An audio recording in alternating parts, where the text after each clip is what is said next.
I call Maureen Pugh. Thank you, Mr Speaker.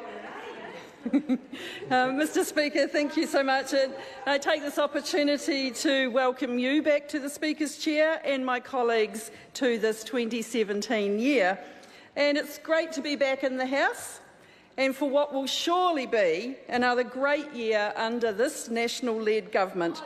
It was an inspiration today, Mr Speaker, to be in the House to witness delivery of the Prime Minister's statement to Parliament this afternoon. It was inspiring, it was motivational, and gave New Zealanders confidence that the country is in very good hands. It is ably led, and our future is secure. Mr Speaker, what the Prime Minister also articulated very well is that there is no opposition that can be taken with any measure of seriousness.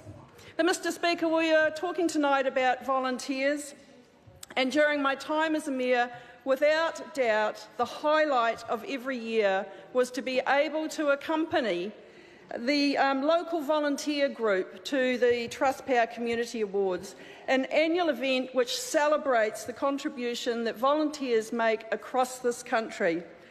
Always inspiring and always very humbling to see the contribution that volunteers make. I will always remember with some fondness the comparison made one time at one of these events when volunteers were compared to Viagra. They start with small concepts, they rise to the challenges and usually always deliver the goods. And another inspiring comment was that volunteers aren't paid because they're worthless, it's because they're priceless. Never a truer word spoken, Mr Speaker. Tonight I stand in support of the Charities Amendment Bill in its third reading and sponsored by the very Honourable Alfred Naro, one of our 4 new ministers.